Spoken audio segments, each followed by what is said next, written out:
Imagine um império onde o inimigo não vem de fora, mas janta ao seu lado. Onde o olhar mais gentil é o prenúncio da lâmina mais afiada. Roma não caiu pela força dos bárbaros. Caiu pela astúcia dos que sorriam enquanto envenenavam taças. Nesse jogo, sobreviver não bastava. Era preciso enganar melhor que os outros. E quem confiava, morria. Aqui, cada sombra esconde uma conspiração. Cada aplauso pode ser o último. E o traidor? Ele não se esconde nas sombras. Ele brilha no centro do poder. Esse não é um conto sobre honra. É um mergulho no coração podre do maior império da história. Num império onde a aparência era mais valiosa que a lealdade, os corredores do Senado romano escondiam sorrisos falsos e punhais invisíveis. Os homens mais poderosos apertavam as mãos com uma cordialidade ensaiada, enquanto tramavam silenciosamente a queda uns dos outros. Ser romano era saber representar. Cada gesto, cada palavra, cada voto podia selar alianças ou cavar sepulturas. Traição, portanto, não era acidente, era arte. O teatro político era tão sangrento quanto os campos de batalha. E nesse palco surgiria aquele que redefiniria o conceito de traição. Mas antes de falarmos dele, é preciso entender como Roma permitia que serpentes dançassem entre os leões. Porque em Roma, o traidor não era um monstro isolado. Era produto de um sistema onde cada homem carregava um rosto público e outro secreto. E quanto mais alto alguém subia, mais habilidoso precisava ser no jogo das máscaras. O verdadeiro traidor não é o bárbaro que invade. É o romano que, com túnica limpa e olhar firme, abre os portões por dentro. Prepare-se, porque essa história começa com uma Roma onde os inimigos externos eram temidos, mas os internos eram reverenciados até que fosse tarde demais. Roma estava em ebulição. Guerras civis, disputas de poder, imperadores paranoicos e senadores corruptos formavam a receita perfeita para um colapso interno. Não faltavam facções: patrícios contra plebeus, generais contra o Senado, imperadores contra seus próprios conselheiros. O império parecia um corpo gigantesco, com feridas abertas, sangrando lentamente por dentro. E onde há fraqueza, há oportunidade. Nesse caos, qualquer homem ambicioso podia vislumbrar um caminho rápido para o poder. Bastava atrair alguém na hora certa. O império era uma arena silenciosa, onde se lutava com palavras afiadas, como espadas e sorrisos, tão perigosos quanto lanças. Era um tempo em que alianças duravam o suficiente para derrubar um rival, e então eram quebradas. Essa instabilidade criou o ambiente perfeito para que um traidor se destacasse não apenas por sua traição, mas pela frieza com que a conduziu. Ele não era um marginal, era um homem do centro do poder, alguém educado, refinado, admirado. Ele não levantou armas contra Roma. Pelo 1.1 contrário, ele usou a própria estrutura do império como arma. E é justamente por isso que sua traição se tornaria uma das mais chocantes da história romana. Se essa visão de uma Roma prestes a desmoronar já te fez mergulhar nesse universo sombrio de intrigas, alianças traiçoeiras e ambição desenfreada, então você já entendeu a importância de histórias como essa. Agora imagina quantos outros segredos ainda estão enterrados sob as ruínas do Império. E é por isso que você precisa tomar uma atitude agora. Deixa o like neste vídeo. Não é só um gesto, é um sinal de que você quer ver mais dessas narrativas que revelam o lado oculto da história. E mais importante, se inscreve no canal agora mesmo. Isso não é só acompanhar um conteúdo, é fazer parte de uma comunidade que busca entender como o passado molda o presente. Aqui, cada história é uma peça de um quebra-cabeça que poucos ousam montar. E se você chegou até aqui, é porque não está entre os comuns. Então ativa o sininho, fortalece esse império de conhecimento e se junta a quem realmente valoriza os bastidores da história. A traição começou, mas só quem fica até o fim descobre quem realmente comandava tudo por trás das cortinas. Seu nome era Gaius Cassius Longinus. E se você pensa que ele foi apenas um coadjuvante no assassinato de Júlio César, está enganado. Cassius não foi um seguidor, foi um arquiteto, frio, calculista, movido não apenas por ideais, mas por ambição e rancor, ele se infiltrou no coração do poder romano para destruí-lo de dentro. Ao contrário de Brutus, que hesitou, que lutou contra seus próprios sentimentos, Cássio nunca titubeou. Para ele, César já era uma ameaça que precisava ser eliminada. Mas sua traição não estava apenas na lâmina, estava na estratégia, na manipulação, na maneira como convenceu outros homens a colocarem sua própria honra em risco. Ele era um mestre do disfarce político. Enquanto muitos viam em Brutus o símbolo da tragédia, Cássio era o cérebro por trás do golpe. Um homem que usou o amor à república como cortina para esconder seu desejo por poder. Sua traição foi mais profunda, porque nasceu do intelecto e não da paixão. E ao conduzir o assassinato mais famoso da história de Roma, ele não apenas traiu César, ele traiu a própria ideia de Roma como centro da estabilidade. Cássio era a serpente silenciosa que se arrastava sob a toga branca da política. Cássio e César se conheciam, não como estranhos, mas como homens que compartilharam batalhas e triunfos. Cássio lutou sob o comando de César, viu de perto sua genialidade militar e política. Mas com o tempo, essa admiração virou desconforto. Cássio era um republicano convicto, ou pelo menos gostava de parecer. A verdade é que ele invejava César. Invejava sua popularidade com o povo, sua influência sobre o Senado, sua habilidade de transformar até derrotas em vitórias narrativas. Cássio via em César o homem que conquistou tudo o que ele desejava: respeito, poder, glória. E essa inveja cresceu como veneno, silenciosa e irreversível.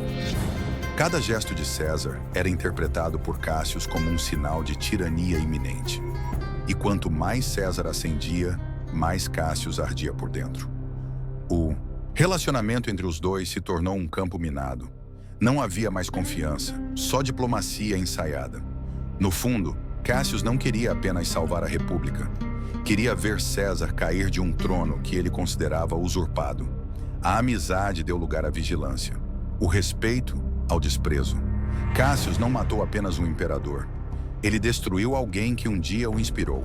A inveja, mascarada de patriotismo, foi o combustível da sua traição. Brutus era um símbolo da virtude romana. Educado, filosófico, herdeiro de uma linhagem de defensores da República. Ele era o tipo de homem que hesitaria em trair até um inimigo. E foi exatamente isso que fez de Brutus o alvo ideal para Cássio. Ao invés de atacar César diretamente, Cássio decidiu jogar um xadrez psicológico. Semeou dúvidas, plantou ideias, invocou a honra ancestral de Brutus como arma de persuasão. Criou um clima de urgência moral, como se o destino de Roma dependesse unicamente da coragem de Brutus em agir. A estratégia funcionou. Brutus, dividido entre o amor por César e a lealdade à República, acabou cedendo. Mas o que ele nunca percebeu é que estava sendo usado. Cássio precisava de Brutus não só pelo nome, mas pela simbologia. Com Brutus envolvido, a conspiração ganhava legitimidade, ganhava alma.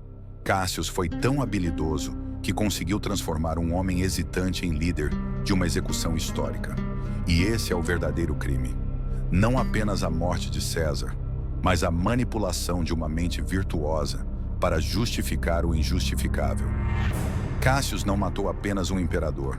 Ele corrompeu um símbolo, e isso torna sua traição ainda mais profunda e inesquecível. Na véspera dos idos de março, Roma respirava inquieta. Nos bastidores do Senado, um grupo de homens apertava os últimos detalhes de um plano que mudaria o curso da história. Entre eles, Cássio se destacava pela frieza. Enquanto alguns conspiradores suavam nervosos, ele mantinha o semblante sereno, como se estivesse prestes a dar um discurso e não participar de um assassinato. O local escolhido era o Teatro de Pompeu, irônico e simbólico, já que César ali reuniria o Senado, num gesto que reforçava sua autoridade absoluta. Cássio sabia que a chance era única.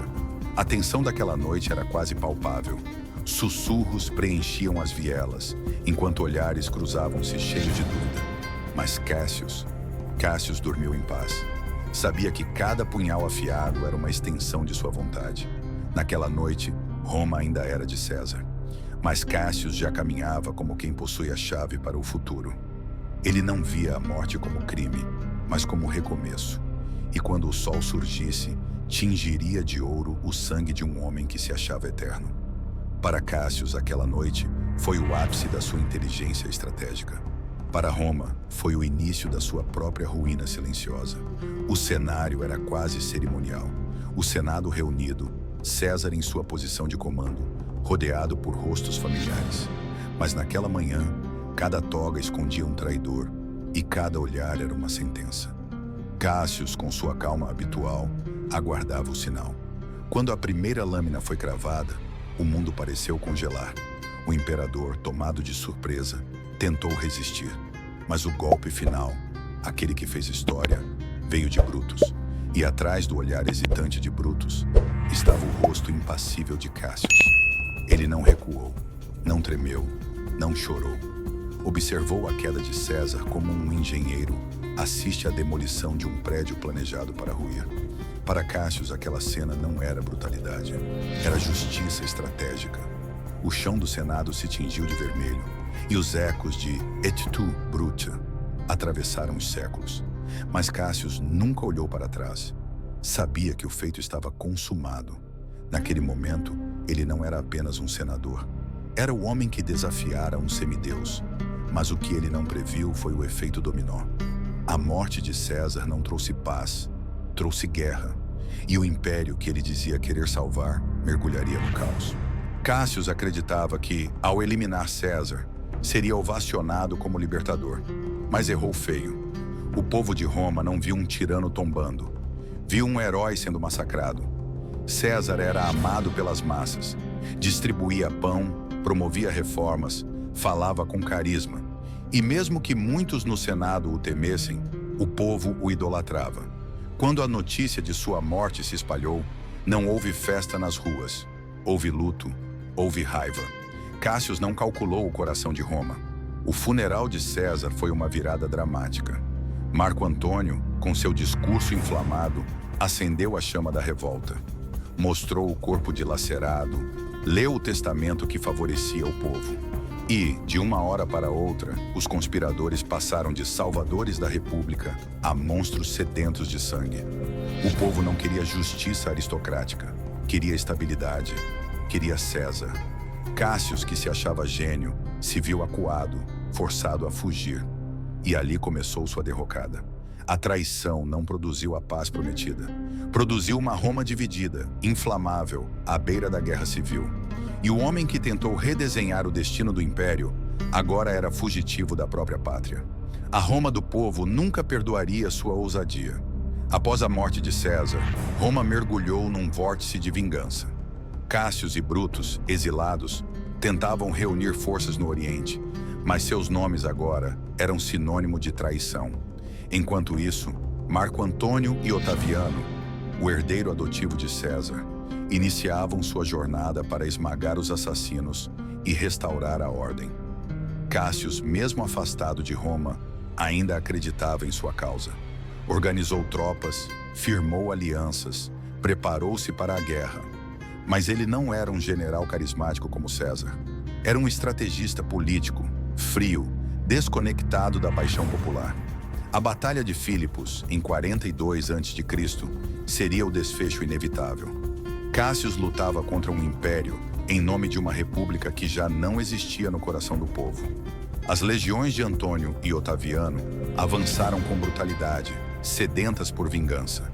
Cássio, vendo suas tropas desmoronarem, acreditou ter perdido a guerra e cometeu suicídio, sem saber que Brutus ainda resistia. Sua morte foi tão silenciosa quanto sua ascensão. E, ironicamente, o traidor que planejou friamente cada passo terminou enganado por um erro de avaliação. Exatamente como César, que subestimou a lâmina dos seus próprios aliados. O fim de Cássio selava o colapso da velha república. Cássio era um homem que prezava pelo controle. Cada passo, cada decisão era calculada. Mas seu fim foi marcado justamente pela perda desse controle. Durante a Batalha de Filipos, os ventos da guerra viraram contra ele. As comunicações falharam, as tropas se confundiram, e Cássio, acreditando erroneamente que Brutus havia sido derrotado, tomou a decisão que encerraria sua trajetória: o suicídio. Mandou que um de seus homens o matasse com a própria espada. A cena foi fria, sem lágrimas, sem glória. Morreu como viveu, em silêncio, envolto em planos e mal-entendidos. A ironia cruel é que Brutus ainda resistia. Cássio poderia ter sobrevivido, reorganizado, lutado mais uma vez. Mas sua mente, tão acostumada a manipular e prever, não suportou o imprevisto. Sua morte não foi heróica, foi desesperada. E é nesse ato que sua traição ganha uma camada trágica. O homem que derrubou César, o arquiteto do crime político mais célebre da história, não caiu pelas mãos dos inimigos. Caiu pelo peso de suas próprias suposições. O maior traidor de Roma morreu sem saber que sua vitória era possível. E assim, o silêncio de sua morte ecoou como um aviso eterno. Quem vive da manipulação, morre por ela. Após a morte de Cássio, Brutus assumiu o comando total das forças conspiradoras. Mesmo abalado, tentou manter o sonho da restauração republicana vivo, mas o destino já estava selado. Sem o cérebro estratégico de Cássio, Brutus lutava com coragem, mas sem direção. Em poucos dias, na segunda fase da Batalha de Filipos, suas legiões foram esmagadas. Cercado, isolado, sem esperança, Brutus escolheu o mesmo fim de seu antigo aliado, o suicídio. E com isso, a conspiração morreu de forma simbólica. Os dois líderes do assassinato de César partiram por conta própria, sem o julgamento do povo, sem justiça ou condenação oficial. Morreram nas sombras. A morte de Brutus não foi apenas o fim de uma vida, mas o sepultamento da ilusão republicana. Roma não voltaria a ser o que era. Otaviano, herdeiro de César, se tornaria Augusto, o primeiro imperador. O legado de Brutus e Cássio, manchado de sangue e confusão, foi rejeitado pela história como uma tentativa de liberdade que resultou em tirania. Enquanto Brutus foi lembrado com certa dignidade trágica, Cássio sumiu nas entrelinhas, lembrado apenas como manipulador frio e maquiavélico. O maior traidor desapareceu com o fim da esperança republicana. Otaviano tinha apenas 18 anos quando César morreu, mas sua inteligência era feroz. Adotado como filho e herdeiro pelo ditador, ele não hesitou em reivindicar seu lugar. Cássio, em seu orgulho, subestimou esse jovem franzino, acreditando que ele seria facilmente descartado. Mal sabia ele que estava alimentando um monstro político em ascensão. Otaviano aliou-se a Marco Antônio e Lépido, formando o segundo triunvirato. Caçaram os conspiradores com sangue nos olhos. Não queriam apenas justiça, queriam vingança exemplar. O nome de Cássio entrou na lista de proscrição, seus bens confiscados, sua memória difamada. Otaviano era astuto, sabia que a morte de César poderia ser o alicerce da sua ascensão, e usou isso com maestria. Cada discurso, cada ação, era um tributo à figura do pai assassinado. Otaviano transformou a dor em capital político. A queda de Cássio foi um dos primeiros degraus que ele usou para subir até o trono imperial. E assim a traição serviu como combustível para a criação do império. Cássio, que tentou salvar a república com um punhal, acabou criando o primeiro imperador com seu próprio erro. Roma chorava por César, mas abraçava Otaviano. E Cássio virou pó sob a bota da nova ordem. Cássio não recebeu estátuas nem homenagens. Ao contrário de Brutus, que foi tratado como um trágico defensor da liberdade, Cássio foi varrido das narrativas gloriosas. Para muitos historiadores romanos, ele era a encarnação da frieza, da traição racionalizada. Não movido por paixão ou patriotismo, mas por cálculo e ambição. Tito Livio o maltratou, Suetônio o ignorou. E mesmo nas obras de Cícero e Plutarco, seu nome aparece como sombra ao lado de Brutus, o braço manipulador por trás do ato. Sua inteligência, sua capacidade de prever movimentos, seu talento para intriga, nada disso foi suficiente para redimir sua imagem. E talvez seja justamente por isso que ele seja o maior traidor, porque sua traição não foi emocional, foi mecânica. Não matou César com dor, mas com estratégia. Roma, que adorava gestos heróicos, não perdoava quem agia com frieza. O nome de Cássio virou sinônimo de conspiração, não de coragem. A história o engoliu sem saudade. E essa condenação silenciosa é mais poderosa que qualquer sentença legal. Porque os verdadeiros traidores não são apenas os que derramam sangue, são os que destroem sonhos com argumentos lógicos. Cássio matou César e matou a esperança com ele. Dois nomes atravessam os séculos carregando o peso da traição máxima: Judas Iscariotes e Gaius Cássius Longinos. Ambos traíram figuras centrais da civilização ocidental. Judas entregou Jesus, Cássius matou César. Ambos acreditavam, de algum modo, estar fazendo o certo. Judas queria forçar Jesus a agir, a instaurar um reino terreno. Cássius queria impedir um império de se tornar monarquia. E os dois terminaram da mesma forma, mortos pelas próprias mãos, esmagados pelo peso de suas escolhas. O paralelo é assombroso. Dois homens próximos, íntimos, que viram a grandeza de perto e a traíram. Não por ignorância, mas por convicção. Cada um acreditava estar servindo a um bem maior. E cada um descobriu tarde demais que haviam se tornado vilões. Suas mortes não apagaram o que fizeram, apenas selaram seu lugar na eternidade como alertas vivos. Ambos carregam a marca da serpente, a inteligência sem compaixão, a razão sem alma. São nomes que ninguém mais dá aos filhos, porque suas memórias foram cristalizadas no conceito de traição perfeita, fria, sem retorno, definitiva. E por isso Cássius não é só um traidor político. Ele é um símbolo eterno do perigo de quem pensa demais e sente de menos. Ao longo dos séculos, a figura de Cássius inspirou dramaturgos, filósofos, escritores e até líderes políticos. Shakespeare o eternizou em sua peça Júlio César, dando-lhe falas afiadas, frias, que espelham sua mente estratégica. Nele, Cássius é o agitador, o incitador, o cérebro que convence Brutus. Não age com impulsividade, mas com propósito. E é justamente por isso que sua imagem se perpetuou. Porque representa o traidor que não é vilão por instinto, mas por escolha. Em tempos modernos, a figura de Cássius se tornou símbolo do político conspirador, do conselheiro que sussurra ideias fatais ao ouvido dos puros. Seu nome ecoa quando alguém comete traição intelectual, traição moral, traição política.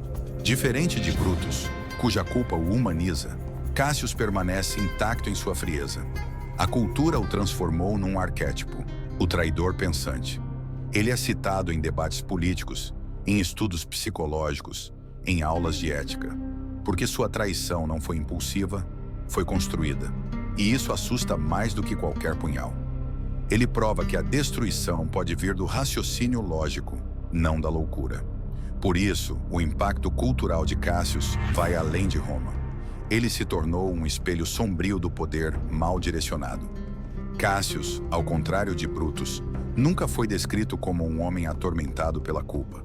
Enquanto Brutus registrava dilemas morais, cartas filosóficas e hesitações profundas, Cássius mantinha-se firme, quase insensível. Isso levanta uma pergunta inquietante. Ele realmente acreditava que estava fazendo o certo? Ou apenas não se importava? Seu comportamento antes da Batalha de Filipos sugere um homem que ainda acreditava na justiça do que fez. Mas há algo de sombrio na forma como ele conduziu sua morte. Silenciosa, sem cerimônias, sem mensagem ao mundo. Cássius viveu da razão e morreu pela desilusão. Será que, em seus últimos instantes, ele entendeu o que havia feito? Será que, diante da derrota, compreendeu que, ao matar César, matou a esperança, o equilíbrio, a ordem? Nunca saberemos, mas sua frieza até o fim sugere que não se tratava apenas de coragem, mas de ausência emocional. Cássius pode ter sido incapaz de sentir remorso, e isso o transforma de traidor político em algo mais perturbador. Um traidor que não lamenta. Um homem que destruiu tudo o que havia de estável no império e não verteu uma lágrima sequer. Porque o mais perigoso dos traidores não é aquele que erra, é aquele que acredita que está sempre certo. Depois da morte de Cássius e Brutus, Roma nunca mais foi a mesma. O império seguiu, sim, expandindo-se, fortalecendo-se militarmente, mas perdeu algo essencial, sua alma republicana. O Senado tornou-se figurativo, as eleições, meras encenações. Os imperadores passaram a ser deificados em vida, algo que o próprio César desejava, mas que Cássio tentou impedir com sangue. A ironia é brutal. A morte de César, que deveria restaurar a República, selou seu túmulo definitivo. O povo, traumatizado pela Guerra Civil, preferiu a ordem à liberdade. E foi exatamente essa Roma ferida que Otaviano transformou no Império Romano. A tentativa de Cássio resultou no oposto do que ele pregava. Seus atos serviram de justificativa para a centralização de poder. E assim sua traição não apenas falhou, ela deu à tirania o pretexto de que precisava. Roma nunca mais confiaria nos ideais republicanos com a mesma força. A República virou memória, e o traidor esquecido. O maior erro de Cássio foi acreditar que uma faca mudaria o mundo. Não mudou. Apenas mostrou o quanto o mundo pode piorar quando se tenta salvá-lo com violência. E Roma, que antes era governada por princípios, passou a ser comandada por imperadores temidos, não respeitados. Ao longo dos séculos, a figura de Cássio dividiu opiniões. Alguns o veem como visionário, outros como vilão. Plutarco descreve sua inteligência, mas o retrata como alguém movido mais por ódio do que por patriotismo. Tácito quase o ignora, como se sua existência fosse desconfortável demais. Já Shakespeare eternizou sua complexidade. Frio, persuasivo, amargo. Mas o que todos concordam é que ele foi o cérebro da conspiração. Sem Cássio, Brutus nunca teria agido. E essa consciência pesa mais do que o punhal que empunhou. O debate histórico gira em torno de uma questão central. Foi traição ou foi resistência? Os historiadores mais conservadores veem Cássio como Judas romano. Já os mais liberais o tratam como alguém que tentou frear a tirania. Mas a verdade é que seu legado foi manchado pelo fracasso. Se tivesse vencido, talvez fosse lembrado como libertador. Mas como perdeu, virou símbolo do erro político fatal. A história, afinal, é escrita pelos vitoriosos. E Cássio caiu em silêncio. Os historiadores analisam seus atos, mas raramente os celebram. Porque sua traição, mesmo quando racionalizada, é vista como o primeiro passo em direção ao caos. E Roma pagou caro por cada centímetro de sua lógica implacável. O nome de Cássio não aparece nos noticiários, mas seus ecos estão por toda parte. Em cada golpe de Estado silencioso, em cada crise de confiança política, há um Cássio moderno nos bastidores.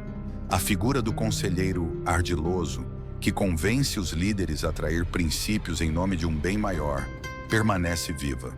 Em empresas, governos, partidos, o tipo de traição praticada por Cássio, lógica, fria, bem argumentada, é mais comum do que se pensa.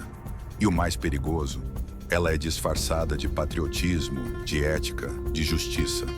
Hoje os traidores não empunham espadas, mas microfones, câmeras, redes sociais.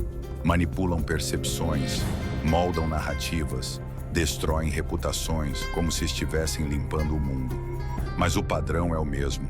Uma causa nobre usada para encobrir ambição pessoal. Cássio é eterno porque o tipo de traição que ele praticou não morre com o tempo. Ela se adapta e continua assombrando os sistemas. Entender Cássio é entender como o poder pode corromper silenciosamente, sem precisar sujar as mãos. Ele é o espelho do mundo moderno. Um lembrete de que, às vezes, o verdadeiro inimigo não vem de fora, vem de dentro, sorrindo, argumentando e dizendo que está fazendo isso pelo bem de todos. Ele não foi o único a trair, mas foi o mais frio, o mais estratégico, o mais devastador. Cássio não apenas matou César, ele assassinou a esperança de uma Roma equilibrada. Diferente de Brutus, que agiu com o coração dividido, Cássio usou a razão como lâmina. Convencido de que salvaria a República, terminou por destruir suas últimas chances. Foi ele quem semeou o caos, quem manipulou a virtude alheia, quem arquitetou um crime político que resultaria no nascimento de um império centralizador. E sua punição não veio em tribunais, mas na eternidade. Esquecido pelos heróis, odiado pelo povo, apagado dos monumentos. Ainda assim, sua presença é sentida em cada decisão tomada às escondidas, em cada traição travestida de justiça. Cássio é o retrato do perigo de se acreditar que fins justificam os meios. Seu legado é uma ferida que nunca cicatrizou, e por isso não há dúvidas. Entre todos os traidores de Roma, espiões, desertores, ambiciosos, Cássio reina absoluto, porque sua traição não foi apenas contra um homem, mas contra uma ideia. A ideia de Roma como república. E ao destruir essa ideia, ele se tornou imortal. Não como herói, mas como alerta. O maior traidor que Roma já viu. Cássio não foi um bárbaro invadindo Roma. Ele era Roma. Um homem vestido com as mesmas togas que vestiam os heróis da República, sentado nos mesmos bancos onde Cícero discursava, respirando o mesmo ar que um dia fez de Júlio César uma lenda. E talvez por isso sua traição tenha doído mais. Porque o golpe não veio de fora, veio de dentro. De alguém que conhecia cada pilar, cada fresta, cada fraqueza da cidade eterna. Ele não empunhou uma espada contra Roma. Ele a fez virar contra si mesma. E o mais assustador é que ele acreditava estar certo. Acreditava que ao matar César, estava salvando um ideal. Mas o que ele salvou foi o caos. E do caos nasceu o império. Cássio não destruiu um homem. Ele destruiu a última chance de Roma seguir como república. E por isso sua sombra é mais longa que a de qualquer imperador. Porque no fim, o verdadeiro traidor não é aquele que vende segredos ou abandona a batalha. O verdadeiro traidor é aquele que, com palavras doces e razão afiada, convence os outros a fazerem o impensável. Enquanto ele observa tudo ruir com os olhos frios de quem nunca amou o que dizia proteger. E esse foi o maior traidor da história romana. Se essa história te fez enxergar a grandeza e a ruína de Roma sob um novo ângulo, se por um momento você sentiu como se estivesse lá, entre os corredores do Senado, ouvindo os sussurros da conspiração e sentindo o peso da lâmina que mudou a história, então você já recebeu algo valioso aqui. Conhecimento que transforma. E agora é a sua vez de retribuir. Se esse vídeo te entregou algo que poucos têm coragem de mostrar, o lado oculto, frio e real das engrenagens do poder, mostre que valeu a pena. Deixe o like, se inscreva no canal, não só para apoiar esse trabalho, mas para fazer parte de algo maior. Uma jornada que revela os segredos que os livros escondem e que a história preferiu esquecer. Cada clique seu nos ajuda a continuar desenterrando verdades, a dar voz aos bastidores, a entregar roteiros que não apenas informam, mas te transformam. Roma caiu, mas o conhecimento permanece. E aqui, neste canal, ele ganha vida. Então retribua, apoie e prepare-se. O próximo segredo já está sendo escrito e você não vai querer ficar de fora.